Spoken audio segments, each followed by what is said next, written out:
దీర్ఘకాల వ్యాధులకు 20 ఏళ్ల అనుభవం ఉన్న అత్యుత్తమ హోమియోపతి వైద్యం master homeopathy. Hi hello welcome to I dream. నేను విజిత. ప్రస్తుతం మనతో పాటు ఉన్నారు పల్స్ హార్ట్ హాస్పిటల్ నుంచి orthopaedic surgeon doctor Malladi Sai Chandra garu. ఇప్పుడు వారితో మాట్లాడదాం. హాయ్ అండి. అసలు టెన్నిస్ ఎల్బో అంటే ఏంటండి? టెన్నిస్ ఎల్బో అంటే బేసిక్గా ఎల్బో రీజియన్లో లాటరల్ ఎపికాండైల్ దగ్గర వాళ్ళకి పెయిన్ ఉంటుందండి. ఓకే. సో మెడికల్ టర్మ్స్లో దీన్ని లాటరల్ ఎపికాండిలైటిస్ అంటాము. అంటే ఇక్కడ ఇన్ఫ్లమేషన్ ఉంటుంది. సో పేరులో చెప్పినట్టు టెన్నిస్ అంటే టెన్నిస్ ఆడే వాళ్ళలోనే వస్తుందని ఏం లేదు. సో అది క్రికెటర్స్లో రావచ్చు, ఎవరికైనా రావచ్చు, కామన్ మ్యాన్కి రావచ్చు, ఆటో డ్రైవర్స్ కూడా రావచ్చు, ఎవరికైనా రావచ్చు. ఓకే. అయితే స్పోర్ట్స్ ఆడే వాళ్ళకి వస్తుంది అని ఈ మధ్య అయితే వింటున్నాం, అది నిజమే కాదంటారా? అంటే బేసిక్గా ఈ రిపీటెడ్ యాక్టివిటీ ఎవరైతే చేస్తారో వాళ్ళకి వస్తుంది మేడం. ఓకే. సో టెన్నిస్ వాళ్ళకి వస్తుంది, ఈవెన్ సచిన్ టెండూల్కర్ కూడా వచ్చింది. అవును అవును. సో ఎవరికైనా రావచ్చు ఇది. సో ఏమవుతుందంటే ఇక్కడ ఈసీఆర్బి అనే మజిల్ ఇన్వాల్వ్ అవుతుంది. ఎక్స్టెన్సార్ కార్పై రేడియాలిస్ బ్రెవిస్. ఎక్స్టెన్సార్ కార్పై రేడియాలిస్ బ్రెవిస్ అనే మజిల్ ఇన్వాల్వ్ అయ్యి అది కొంచెం ఇక్కడ ఇరిటేట్ అయ్యి దాని ఇన్ఫ్లమేషన్ వచ్చి బేసిక్గా ఈ రీజియన్లో వాళ్ళకి పెయిన్ ఉంటుంది అనమాట. సో ఇనీషియల్గా మనం ఈ పేషెంట్ ఏం చెప్తారంటే, సార్ నాకు ఇక్కడ చాలా పెయిన్ వస్తుందని చెప్తారు. ఇక్కడ పట్టుకోగానే వాళ్ళు విపరీతమైన నొప్పి కంప్లైంట్ చేస్తారు. ఎక్స్రే తీస్తే ఎక్స్రే నార్మల్గా ఉంటుంది. వాళ్ళకి ఉండే డౌట్, సార్ మరి ఎందుకు సార్ పెయిన్ వస్తుందని. సో ఎక్స్రేలో నార్మల్గానే ఉంటుందండి. ఇది ఎంఆర్ఐలో కానీ తెలియదు ఈ ప్రాబ్లం. బట్ యూజువల్గా మనం ఎవరికి ఎంఆర్ఐ కూడా సజెస్ట్ చేయం, చాలామందికి సజెస్ట్ చేయం. ఓకే. ఎక్స్రేలో తీయిచ్చి ఎక్స్రే బాగానే ఉండి మందులు ఇస్తే చాలామందికి తగ్గిపోతుంది. ఫిజియోథెరపీ అంటే ఎల్బోకి స్ట్రెంథెన్ చేసుకోవడానికి, మజిల్ ఇంబ్యాలెన్స్ పోయి స్ట్రెంథెన్ చేసుకోవడానికి కొన్ని ఎక్సర్సైజెస్ ఉంటాయండి. ఆ ఎక్సర్సైజెస్ చేస్తే తగ్గిపోతుంది చాలామంది పేషెంట్స్లో. ఓకే. అంటే ఎంఆర్ఐ దాకా వెళ్ళాల్సిన అవసరం లేదు, చాలా మందికి అవసరం లేదు. చాలా మందికి అవసరం లేదు. ఓకే. 100% అవసరం లేదని చెప్పడం లేదండి, చాలా మందికి అవసరం లేదు. సో యూజువల్గా ఎక్సర్సైజెస్తో తగ్గిపోతుంది. కొంతమందికి ఏంటంటే ఎక్సర్సైజెస్ చేసినా తగ్గదు, టాబ్లెట్స్ వాడినా తగ్గదు. సో వాళ్ళు సరే ఏంటి సార్ మళ్ళీ తగ్గడం లేదు అని మళ్ళీ వస్తారు. అలాంటి వాళ్ళకి ఒక డోస్ ఆఫ్ స్టెరాయిడ్ ఇంజెక్షన్ అనేది ఇవ్వడం జరుగుతుంది. సో ఒక్క డోస్ ఆఫ్ స్టెరాయిడ్ ఇంజెక్షన్ వల్ల ఏమన్నా అవుతుందా, ఇదేమన్నా డ్యామేజ్ అవుతుందా అంటే, 1 డోస్ ఆఫ్ మనం ఇచ్చేది డెపోమెడ్రాల్. నేను కంపెనీ పేరు నేనేం ప్రమోట్ చేయట్లేదండి, జస్ట్ చెప్తున్నాను, ఎక్కువ మంది వాడే బ్రాండ్ అదే. So 40 mg dose, 80 mg dose అనే ఉంటాయి, ఇంకా సివియారిటీ బట్టి ఉంటుంది. 1 డోస్కి యూజువల్గా ఏం అవ్వదండి, అంటే మేజర్ కాంప్లికేషన్స్ ఏం రావు. సో కొంతమందికి దాంతో కూడా తగ్గదు, చాలా సివియర్ పెయిన్ ఉంటుంది. ఇంత సివియర్ పెయిన్ అంటే దెన్ ఎంఆర్ఐ చేస్తే ఒక్కోసారి ఈసీఆర్బి మజిల్ టేర్ అయిపోయి ఉండొచ్చు. సో అప్పుడు రిపేర్, ఈసీఆర్బి రిలీజ్ అని, ఈసీఆర్బి రిపేర్ అని కొన్ని సర్జికల్ ఆప్షన్స్ ఉంటాయి మేడం. ఓకే. అప్పుడు అవి తర్వాత కూడా తగ్గకపోతే అప్పుడు సర్జరీకి మనం వెళ్ళాల్సి ఉంటుంది. ఓకే. అంటే ఎటువంటి సర్జరీస్ చేయాల్సి ఉంటుందండి? సివియర్ అంటే చిన్న సర్జరీ, జస్ట్ ఇక్కడ ఓపెన్ చేస్తాము, దాన్ని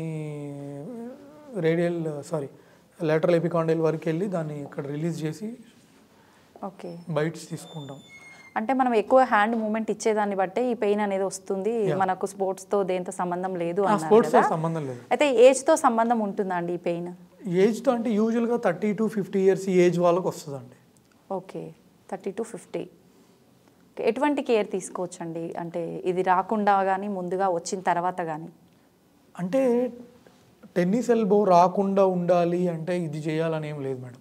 ఫర్ ఎగ్జాంపుల్ ఇప్పుడు క్రికెటర్ ఉన్నాడు, క్రికెటర్ అంటే క్రికెట్ ఆడాలి, అంతేగాని టెన్నిస్ ఎల్బో వస్తుందని చెప్పి నేను ఆడకుండా కూర్చోలేడు కదా. అవును. అట్లా ఇప్పుడు ఆటో డ్రైవర్ ఉన్నాడు అనుకోండి, ఆయన పని పాప ఆయన చేసుకోవాలి. నాకు రేపు ఫ్యూచర్లో ఇది వస్తుంది అంటే బేసిక్గా మరీ ఓవర్గా చేయకుండా, లేకపోతే స్టార్ట్ అయినప్పుడే డాక్టర్ గారిని సంప్రదించి వాళ్ళ అడ్వైస్ తీసుకోవడం బెటర్. ఎప్పుడైనా రెస్ట్ ఇవ్వాలంటే ఒక 2-3 days రెస్ట్ ఇస్తే కొంచెం పెయిన్స్ తగ్గుతాయండి. ఓకే. రెస్ట్ ఇస్తే ఈ మూమెంట్, అంతేగాని ఇప్పుడు కెరీర్ మార్చుకోలేరు కదా. అవునవును. అంటే కొంచెం మన పెయిన్ అనిపించినప్పుడు కొంచెం మనం దాన్ని రిలాక్స్ చేస్తే వాళ్ళు ఇక్కడ బ్యాండ్ వేసుకోవచ్చు. టెన్నిస్ ఎల్బోకి సపోర్ట్ ఉంటుంది, ఎల్బో సపోర్ట్. సో దానివల్ల కొంచెం ఉపశమనం ఉంటుంది వాళ్ళకి. అంటే బ్యాండ్ వేసుకొని మన పని మనం చేసుకోవచ్చు. చేయొచ్చు మేడం. ఓకే. ఫుడ్ చాలా మంది ప్లేయర్స్ చూసే ఉంటారు ఇక్కడ బ్యాండ్ వేసుకొని. అవును. ఫుడ్ విషయానికి వస్తే అంటే ఎట్లాంటి ఫుడ్ తీసుకోవచ్చండి? బేసిక్గా ఒక హెల్దీ బ్యాలెన్స్డ్ డైట్ తీసుకోవాలండి. అంటే proteins, carbs, fats, minerals, vitamins ఇవన్నీ ఒక ఉండాల్సిన రేషియోలో ఉండేటట్టు తీసుకోవాలి. ఓకే. అంటే ఓన్లీ ప్రోటీన్సే తీసుకున్నాం అనుకోండి, మళ్ళీ యూరిక్ యాసిడ్ బెడిగిపోయి గౌట్ వచ్చే ప్రమాదం ఉంటుంది. సో అట్లా కాకుండా ఒక హెల్దీ బ్యాలెన్స్డ్ డైట్ తీసుకోవాలి. ఓకే. అంటే నార్మల్గా ఈ ప్రాబ్లం ఉన్న వాళ్ళకి మీరు ఫుడ్ ఏమైనా సజెస్ట్ చేస్తారా, ఇటువంటి ఫుడ్డే తీసుకోవాలి పర్టికులర్ కానీ? అలా ఏం లేదండి. ఇప్పుడు ఫర్ ఎగ్జాంపుల్ పేషెంట్కి 40-50 ఇయర్స్ ఉండి డయాబెటీస్ ఉందనుకోండి, సో షుగర్ కంట్రోల్ ఉంచుకోవడం ముఖ్యం అండి. స్వీట్స్, ఐస్ క్రీమ్స్ లేదా ఇట్లాంటివి కొంచెం జాగ్రత్తగా ఉండండి. మీ డయాబెటీషియన్ ఆర్ ఎండోక్రైనాలజిస్ట్ని సంప్రదించి వాళ్ళ అడ్వైస్ ఫాలో అవ్వండి అని చెప్తాం. ఫర్ ఎగ్జాంపుల్ బీపీ ఉందంటే ఉప్పు ఎక్కువ వేసుకోవద్దు, ఉప్పు లిమిటెడ్గా తీసుకోండి అని చెప్తాం. అంతేగాని టెన్నిస్ ఎల్బోకి స్పెషల్గా ఈ డైట్ అంటే ఏం చెప్పం. అయితే ఎటువంటి సర్జరీస్ ఉంటాయండి దీంట్లో? అంటే మీరు ఇందాక చెప్పినట్టుగా చిన్న చిన్న ఈసీఆర్బీ రిపేర్ అనేది ఉంటుంది మేడం. సో దానికి అదేం మేజర్ సర్జరీ ఏం కాదండి, అది చాలా మైనర్ సర్జరీ. ఓకే. అయితే మీరు ఇందాక అన్నారు స్టెరాయిడ్స్ ఇస్తాము, దాని ద్వారా తగ్గకపోతేనే సర్జరీ ఆప్షన్ అని చెప్పి, అది చేసినప్పుడు తగ్గలేదు కదా, అట్లాగే సర్జరీస్ కూడా ఫెయిల్ అయ్యే అవకాశం ఏమైనా ఉంటుందా? అంటే ఇప్పుడు ప్రతి సర్జరీకి ఎంతో కొంత రిస్క్ అనేది ఉంటుందండి. అంటే ఇన్ఫెక్షన్ రావచ్చు, లేదా ఒక్కొక్కసారి బ్లడ్ లాస్ అవ్వచ్చు, ఇక్కడ ఇన్ఫెక్షన్ వస్తే రావచ్చు. బట్ సర్జరీ ఫెయిల్ అవ్వడం అంటే రిపేర్ చేసినాక usually they will have very good relief. Okay. 100% వస్తుంది అని చెప్పలేము, బట్ వాళ్ళకి ఖచ్చితంగా ఎంతో కొంత బెనిఫిట్ అయితే ఉంటుంది. ఓకే. ఎంతకంటే ముందు కంటే they will be better. Okay. అంటే పూర్తిగా తగ్గిపోయే ఛాన్సెస్ ఉంటుందా? అదే మేడం, ఇప్పుడు 100% అని మనం చెప్పలేం కదా. So they will definitely have very good relief. Okay. అయితే కాంప్లికేషన్స్, ఎటువంటి కాంప్లికేషన్స్ ఉంటాయండి? ఇన్ఫెక్షన్ ఛాన్సెస్ ఉండొచ్చు మేడం, ప్రతి సర్జరీకి అంతే కదా. లైక్ ఫర్ ఎగ్జాంపుల్ ఇప్పుడు మనం ఇక్కడ చెయ్యి ఇరిగింది అనుకోండి, ఇక్కడ సర్జరీ చేస్తున్నప్పుడు కూడా ఒక 1% ఇన్ఫెక్షన్ ఛాన్సెస్ ఉండే అవకాశం ఉంటుంది. ఫర్ ఎగ్జాంపుల్ మనం మేజర్ సర్జరీ చేస్తున్నాం అనుకోండి, బ్లడ్ లాస్ అయ్యే అవకాశం ఉంటుంది. టీకేఆర్ సర్జరీ చేస్తుంటే బ్లడ్ లాస్ అయ్యే ఛాన్స్ ఉండొచ్చు, ఇన్ఫెక్షన్ ఛాన్సెస్ ఉండొచ్చు, ఇంప్లాంట్ ఫెయిల్యూర్ ఛాన్స్ ఉండొచ్చు, ఇవన్నీ ఉంటాయి. సో ఒక్కొక్క ఏరియాకి ఆ సర్జరీ చేసే విధానం బట్టి మనకి కాంప్లికేషన్స్ అనేవి ఉంటాయి. సో అన్ని సర్జరీలకు ఉన్నట్టే ఇక్కడ కూడా ఇన్ఫెక్షన్ ఛాన్సెస్ ఉండొచ్చు. అంటే వాటి వల్ల ప్రాబ్లం ఏమి ఉండదు? మేజర్ ప్రాబ్లం ఏమి ఉండదు మేడం, ఇది రొటీన్గా చేసే surgery, nothing to worry. Okay. Okay అండి, thank you. Thank you madam, thank you.